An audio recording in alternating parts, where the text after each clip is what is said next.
Halo teman-teman semuanya, selamat datang kembali di channel ini. Jumpa lagi dengan saya Vicky Himpong. Semoga kalian semuanya di rumah bersama dengan keluarga tercinta selalu dalam keadaan yang sehat. Di video kali ini kita akan sama-sama kembali lagi membahas cuplikan video menarik tentang jalannya perpolitikan, apa saja berita terbaru terupdate yang akan dibahas di channel ini. Dan semoga videonya ini akan memberikan tambahan informasi, edukasi, dan menghibur teman-teman semua dalam menjalankan aktivitas hari ini. Dan tanpa perlu banyak basa-basi lagi, kita akan segera membahas videonya satu persatu.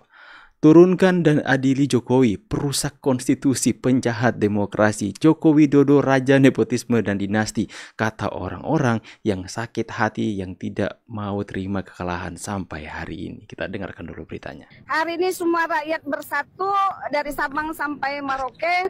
Rakyat yang mana, Bu? Halo Bu, selamat malam ya Ibu ya. Ibu bilang di sini kita rakyat harus bersatu dari Sabang sampai Merauke. Jadi di sini Bu, saya mau minta maaf Bu. Sebelum saya ngomong, saya minta maaf dengan Ibu karena saya Bu ya. Kalau semua rakyat itu diminta Ibu hadir di situ, bersatu di situ, saya pamit Bu, saya tidak ikut campur Bu.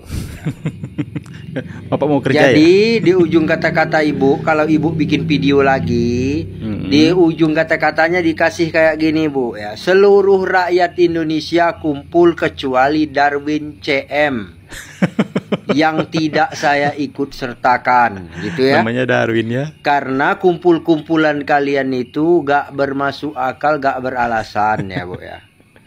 Ya. Kok ada sih? Tunggu Bapak. Ya kasihan juga ibunya Pak. Kalau misalnya yang 90 jutaan rakyat Indonesia ini ikut seperti yang Bapak mau untuk meminta kepada Ibu dan menyebutkan nama 90 juta rakyat Indonesia satu persatu.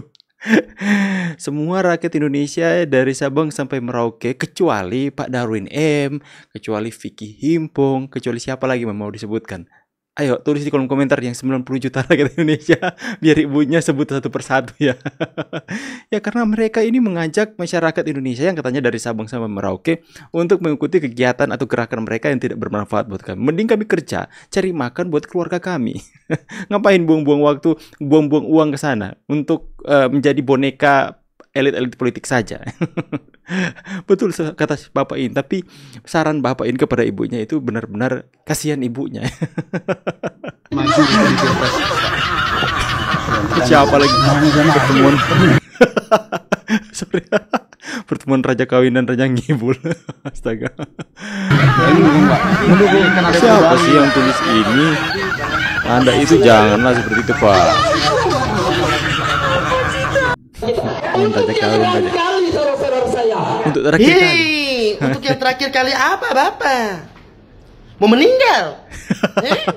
Ini Bapak, ucapan tuh yang keluar dari Bapak dalam mulut itu toh. Adalah doa. Semua tuh doa. Jadi jangan sampai bilang untuk yang terakhir kali. Maksudnya untuk yang terakhir kali apa? Bapak mau meninggal. Aduh, terima kekalahan saja sudah. Terang mengerti dan orang-orang ini. Apa Pak Prabowo menang? Dorang musuhi Pak Jokowi. Maksudnya Pak Jokowi ada salah apa? Kongnya kasih salah Pak Jokowi. Saya heran sekali ini anak abah banyak ini. berzikir, banyak berdoa, banyak bertobat. Ini cari barang-barang yang termasuk akal. Sekarang kalau Anies Baswedan menang tuh, ngomong dapat apa Kong? Dapat piala apa? Piala bergir apa? Yang terakhir kali meninggal apa? Sampai mau bilang yang terakhir. Semua mati soalnya. Hai netizen, salam sehat, salam bahagia, salam waras ya. Ya kesini habis pilpres banyak sekali ya hal-hal yang orang coba ungkapkan dengan segala versi dan persepsi yang mereka bayangkan ya. Mencoba melakukan penilaian terhadap hasil Pilpres 2024 yang memenangkan Prabowo Gibran dan cawe-cawenya Bapak Jokowi di dalam Pilpres ini. Padahal kita juga tahu bahwa 2019 Bapak Jokowi nyapres lawan dengan Prabowo. Bukan cawe-cawe lagi, dia sebagai presiden, dia nyapres. Jadi nggak ada yang komentar tuh, apalagi PDIP, karena kan PDIP pendukungnya. Pendukungnya. Jadi sekarang Presiden ini nyapres. ramai sekali ya, cerita tentang menganalogikan kisah Ken Arok yang akhirnya mati terbunuh.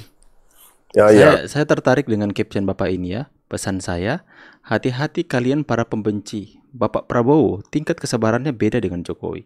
Kita tahu sama-sama bahwa Pak Jokowi itu begitu sabar. Entah hatinya itu terbuat dari apa. Ya, begitu keji fitnahan, tuduhan, cacian yang dituduhkan kepada Pak Jokowi, tapi tidak satupun ribuan tuduhan dan fitnah itu ditanggapi dan diproses secara hukum. Pak Jokowi memilih untuk sabar dan tidak mau menghiraukan. Akan tapi berbeda dengan tingkat kesabarannya Pak Prabowo. Jelas-jelas berbeda. Masing-masing orang itu punya batas kesabaran tersendiri.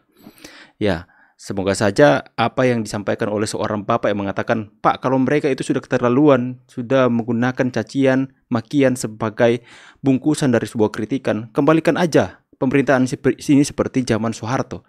Di mana ketika mereka sudah keterlaluan itu langsung diproses, langsung diculik katanya. Karena sudah saking emosinya rakyat Indonesia. Apakah para pembenci akan terus melakukan narasi-narasi kotor mereka untuk mengungkapkan kebenciannya kepada pemerintah sampai pemerintah itu habis kesabaran?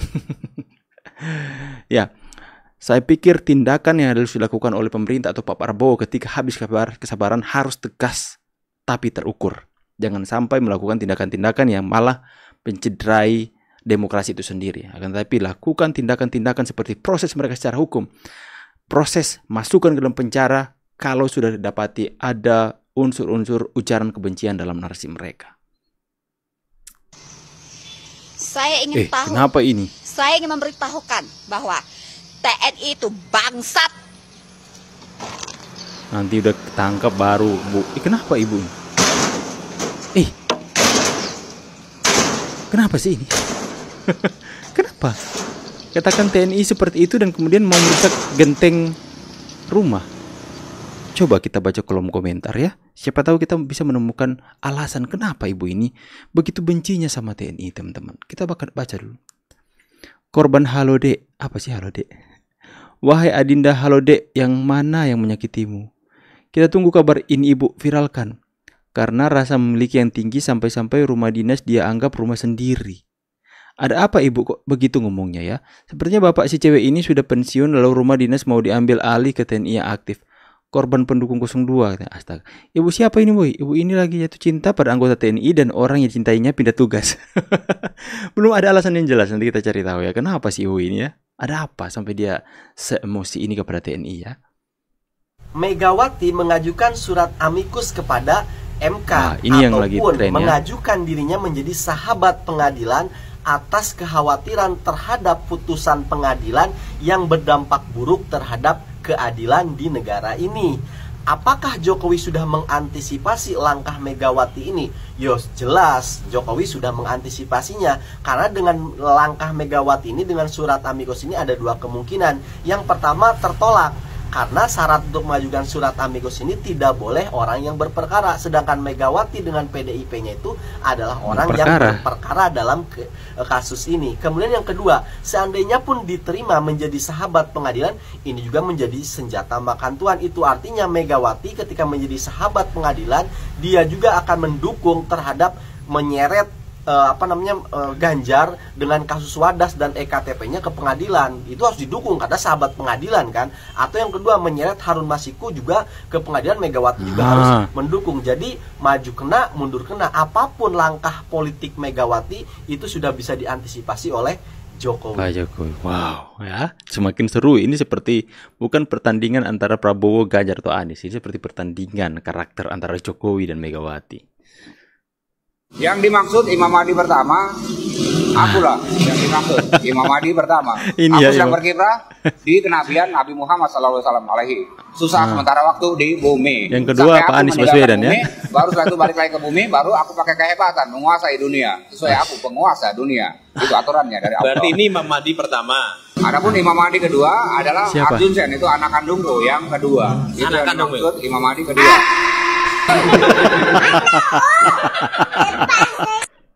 Aduh.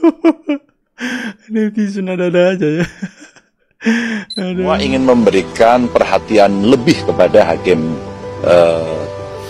yang ada di MK, wabil khusus pada MK-nya sendiri. Masih belum menyerah Saya ya kira Pak Ganjar ya. momentum yang luar biasa buat MK untuk tidak membuat April Mop, tapi memperingati apa yang pernah dilakukan oleh seorang Kartini. Habis gelap, terbitlah terang. Dari Menganggap dirinya kondisi paling MK benar ya, yang selama teman-teman ya. ini menjadi cacian, makian ya, dengan stempel-stempel yang kurang baik dengan putusan MK, rasanya inilah momentum untuk mengembalikan marwah MK. Tapi saya secara pribadi, saya kira Ibu juga sama, tidak akan mempengaruhi putusan. Karena kewenangannya pada Yang Mulia Majelis Hakim. Tapi sebagai sahabat pengadilan seperti masyarakat yang lain, Ibu menuliskan pikirannya, termasuk opininya waktu di Kompas itu, dan saya kira semua banyak orang melihat situasi ini ya. Jadi Oke, kita mendengarkan atau melihat dulu komentar netizen soal ini ya. Saya pendukung 03, tapi mungkinkah pemilih diulang? 16% mau menang. Habis Ganjar terbitlah Prabowo. Bateraiku kok masih 16%. Mempengaruhi nih ye. Katanya demokrasi nggak boleh ada tekanan. 16% berisik kayak token listrik.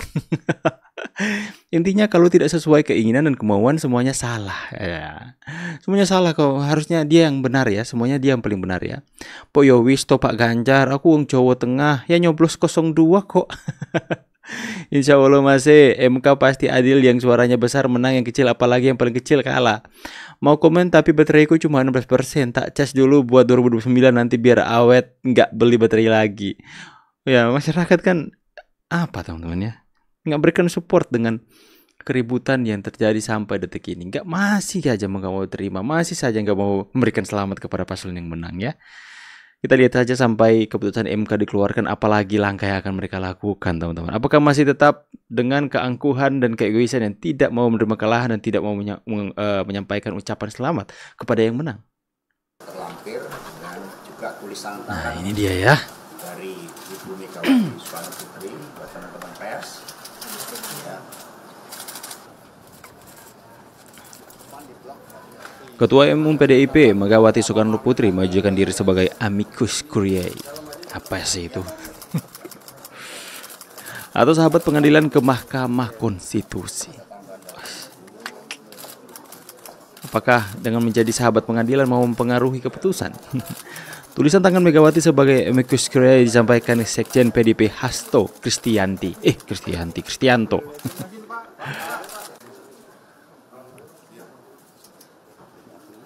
Ini masuki babak baru berarti kalau gini ya. Masih terus mereka nggak mau menerima ya. Terima kasih. Assalamualaikum warahmatullahi wabarakatuh. Salam damai sejahtera untuk kita semuanya. Om Swastiastu, Namo Buddhaya, salam kebajikan. Yang pertama, sebelumnya kami mengucapkan selamat Idul Fitri. Mohon maaf lahir dan batin. Dan yang kedua, saya Hasto Kristianto bersama dengan Mas Jarod Saiful Hidayat ditugaskan oleh Ibu Megawati Soekarno Putri dengan surat kuasa berikut. Satu ada tanda tangan saya untuk menyerahkan pendapat sahabat pengadilan dari seorang warga negara Indonesia, yaitu Ibu Megawati Soekarno Putri.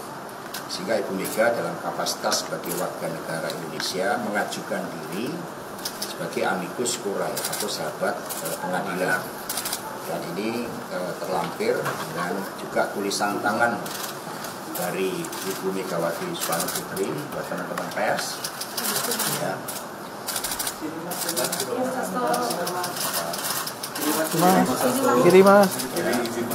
Oke, dan saya selalu menarik untuk melihat tanggapan netizen ketika menyaksikan babak baru ini. Penasaran melihat ya. Amicus curiae, artinya saya sudah legowo. Asal aja kamu ya. Itu artinya sahabat pengadilan. Mungkin goyannya. Yang dia lawan itu bukan Prabowo lagi, tapi rakyat. Hasto menangis viral. 02 diskualifikasi katanya. Tolong yang paham jelaskan ini maksudnya apa. Sumpah, nanya benar apa artinya amicus curiae? Itu sahabat pengadilan artinya. Diartikan sebagai pihak yang merasa berkepentingan terhadap sebuah perkara sehingga memberikan pendapat hukumnya kepada pengadilan. Amin menang 1 putaran. Astaga, amin lagi. Mending semua pendukungnya 0103 kumpulin duit terus ikut kita pemilih ulang deh. Setiap yang nyoblos di live di TV 11 per orang biaya percaya. TV 11 per orang biar percaya. Oh, emang dia siapa? Naon amicus teh. Emang pengaruh kalau Megawati suratin MK? Kan atas pilihan rakyat. Tidak boleh dipengaruhi MK hanya dengan sepotong surat. Gimana dengan rakyat yang memilih 02? Ya, hanya dengan sepucuk surat cinta saja kepada MK. Apakah itu bisa mempengaruhi hasil? Ya jelas saja itu sama sekali adalah usaha menjadi angin kok. Ya, oke teman-teman semua ya. Semakin hari semakin seru saja untuk perjalanan bagaimana mereka yang terus-menerus berisik menyuarakan suara mereka menolak pemilihan ini, yang dalam pemikiran dan pemahaman mereka bahwa apa yang terjadi sekarang ini, suara rakyat yang 90 juta lebih itu adalah suara siluman yang tidak mereka percayai dan mereka tolak bahwa itu adalah suara rakyat. Padahal kejadian atau kenyataan realita yang terjadi di masyarakat, banyak sekali kok video-video viral tentang bagaimana itu rakyat itu memilih Pak Prabowo Gibran bukan 02 atau 01. Ya buktinya kan Pak Ganjar tidak menang di provinsi manapun. Ya itu adalah sebuah fakta yang terjadi. Banyak saksi kok di setiap TPS, tapi mereka menolak untuk percaya. Gimana ceritanya ya? Biarlah semuanya semakin terungkap dan ya kita bisa melihat akhirnya kelakuan atau sifat asli mereka mulai terbongkar satu persatu. Tulis pendapat tentang kalian di kolom komentar. Saya Vicky Pong pamit. See you on the next video. God bless you. Bye guys.